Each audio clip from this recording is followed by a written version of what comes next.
Hi viewers, welcome to our channel. ప్రస్తుతం మనతో పాటు ఇమ్మంది రామారావు గారు సీనియర్ జర్నలిస్ట్ ఉన్నారు. వారితో ఒకసారి మాట్లాడదాం. సార్ నమస్కారం. నమస్తే బా. సార్ పవన్ కళ్యాణ్ గారికి నిన్న మనం చూసాం, ప్రమాణ స్వీకారం అయితే స్టేజ్ పైన చేశారు, మంత్రి పదవి ఇచ్చారు.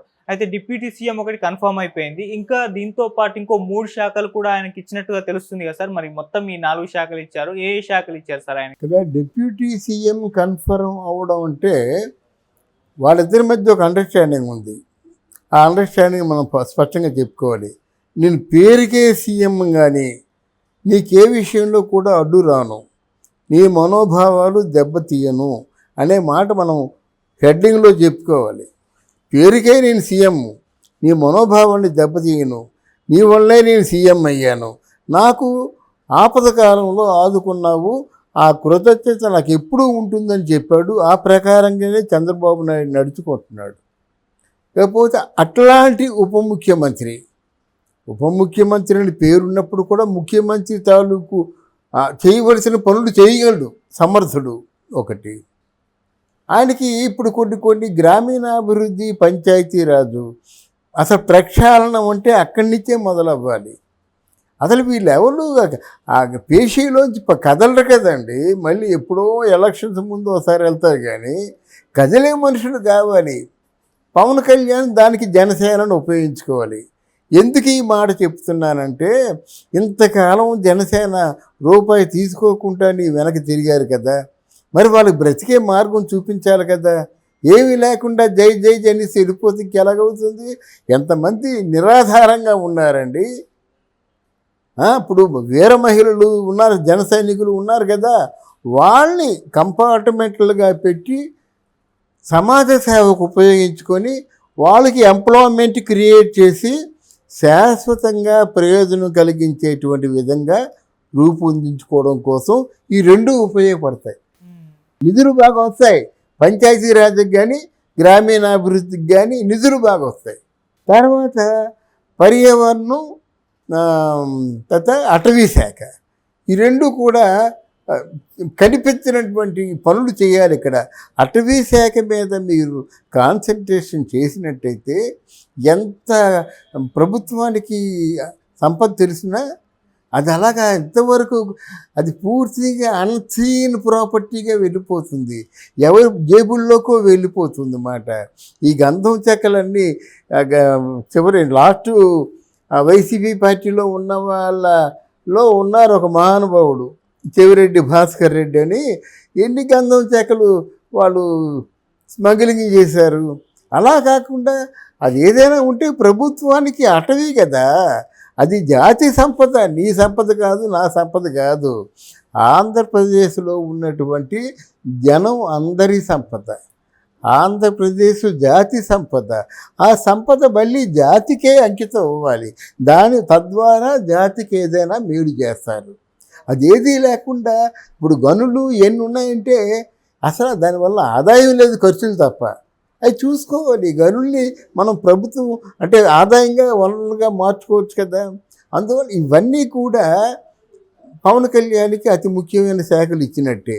అయితే ఇక్కడ నాకు ఉన్నటువంటి ఇంకొక అనుమానం అంటే, అడగాలనుకున్న అనుమానం, మన వీడియోలు కొంతమంది చూస్తున్నారు, ముఖ్యంగా జనార్దన్ అని తెలుగుదేశం పార్టీ తాలూకు పిఆర్ఓ, ఆయన ప్రతి వీడియో చూస్తాడు. మంగళగిరి ఆ ప్రాంతాల్లో కూడా వీడియో వేసుకుంటున్నారు, అందుకే ఎంత ధైర్యంగా చెప్పగలుగుతున్నాను. పవన్ కళ్యాణ్కి కూడా ఒక హోం సంబంధితమైనటువంటి ఒక శాఖను విడిచిపెట్టకపోతే ప్రత్యర్థి పార్టీ వాళ్ళకి భయం ఉండదు.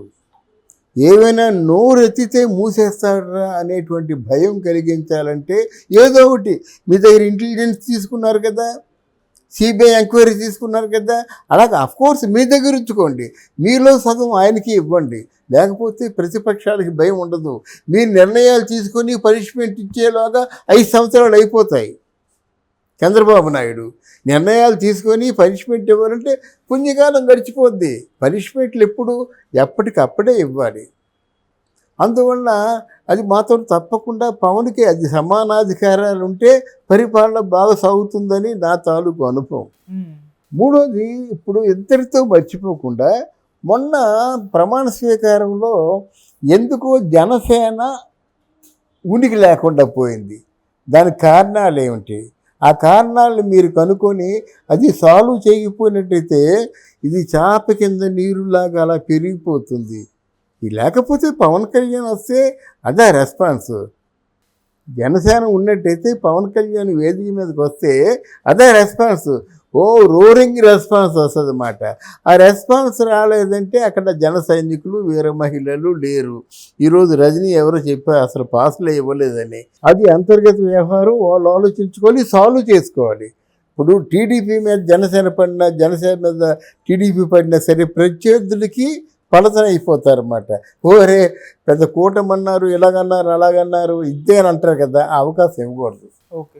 పవన్ కళ్యాణ్ కూడా ఏదో అయిపోయింది, ప్రమాణ స్వీకారం అయిపోయింది, మంత్రివర్గ ప్రమాణం అయిపోయింది, అంతా అయిపోయిందని నువ్వు మంత్రివర్గం వైపు నీ బాధ్యతల వైపు చూసినట్టయితే నేను సూటిగా చెప్తున్నాను, ఆ బాధ్యతలు నిర్వహించే ముందు చాలా గురుతరమైన బాధ్యత నీ సైన్యాన్ని నిలబెట్టుకోవడం, నీ సైన్యంలో డిసప్పాయింట్మెంట్లు రాకుండా ఉండడం, ఇల్లు మొగుడిని పిల్లల్ని అందరినీ వదిలేసి వచ్చినటువంటి వేరే మహిళలకు సరైన న్యాయం చేయడం. అది లేకపోతే చాలా ఆందోళన కదండి. మా పవనన్న గెలుస్తాడు, మాకేదో భిక్ష పెడతాడు అనుకుంటారు కదా. నీకు మంచి చేసిన ప్రతి ఒక్కరికి కూడా కృతజ్ఞతగా తిరిగి మంచి చేయడం నీ తాలూకు ప్రథమ కర్తవ్యం. నువ్వు ప్రజలకు మంచి చేస్తే ప్రజలు నీకు మంచి చేస్తారు, దేవుడు కూడా నీకు మంచి చేస్తాడు. అర్థమైందా? ఈ జన సైనికులకి వీర మహిళలకి మంచి చేశారనుకోండి, కొన్ని వేల ఇళ్లలో దీపాలు వెలుగుతాయి కదా. ఒక ఉద్యోగం ఇచ్చినట్టే ఒక జీవితకాలం వెళ్ళిపోతుంది కదా. అటువంటి దిశగా పవన్ కళ్యాణ్ ఆలోచించకపోతే దెబ్బతింటాడు ఒకటి. ఓకే. రెండవది ఏంటంటే అసలు నిజంగా వర్మ గారి తాలూకు ఆయన నిర్వహించిన పాత్ర ఎంత చెప్పుకున్నా తక్కువే. ఎవరూ చెప్పటం లేదు, ఎవరు సోషల్ మాధ్యమాల్లో దేంట్లో కూడా రావటం లేదు. కానీ బట్ డెఫినెట్గా మాత్రం వర్మ నిర్వహించిన పాత్ర అంటే ఏమిటి, ఆల్మోస్ట్ ఆ వర్మ అనే వ్యక్తి పవన్ కళ్యాణ్లో పరకాయ ప్రవేశం చేసి తన కవచాలు పవన్ కళ్యాణ్కి పెట్టి, తన పరపతిని పవన్ కళ్యాణ్కి పెట్టి గెలిపించుకున్నాడు ఆయన. అప్పుడు నువ్వేం చేయాలి? నీతో సమానంగా కాకపోయినా ఆయన ఊహించినటువంటి విధిగా నువ్వు ఆయన పొజిషన్ను మార్చావనుకో కృతజ్ఞుడిగా ఉంటావు.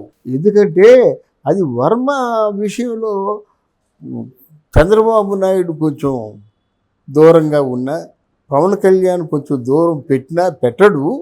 కానీ అది మంచిది కాదు. ముందు ఇల్లు చక్కబెట్టుకో, తర్వాత నువ్వేమన్నావు టూరిస్ట్ స్పాట్గా మారుస్తా అన్నావు, ఆ పని చెయ్యు. మత్స్యకారులకు ప్రామిస్ చేశావు, ఆ పని చెయ్యు. ఆ పిఠాపురం అంటే పెద్ద ఆధ్యాత్మిక కేంద్రంగా మారుస్తా అన్నావు, దాంతోపాటు పరిశ్రమలు కూడా తీసుకొస్తా అన్నావు, నాకున్న స్నేహితుల్ని తీసుకొస్తానన్నావు. సో నువ్వు ఒక పరిశ్రమనే ఈ సంవత్సరంలో పెట్టకపోతే గొప్పలు చెప్పారు అంటారు, అందరిలాగా నిన్ను అంటారు. కనుక ఇదేదో పదం అంటే అది నా ఉద్దేశంలో అది హోదా కాదు, దర్జాగా తిరగడం కాదండి. ఇది తిరగడం అదే పదం అంటే ఒక ముళ్ళగిరియటం అంటే ఆ నెత్తురు కారుతూనే ఉంటుంది, ఆ బాధ భరిస్తూనే ఉండాలి. నీ ప్రశాంతత ఎక్కడ ఉంటుందండి? అక్కడ ఏదో వస్తుంది, వెళ్ళిపోవాలి. ఆ ప్రజలకు ఏదో ఇబ్బంది కలిగింది, వెళ్ళిపోవాలి. ఇంకేదో అయిపోయింది, న్యాచురల్ కొలామిటీస్ వస్తాయి, వెళ్ళిపోవాలి. అది పూర్తిగా నయం చేసిన తర్వాతే రావాలన్నమాట. అందువల్ల పదవి ఎప్పుడు కూడా కిరీటం కాదు, ముళ్ళ కిరీటం.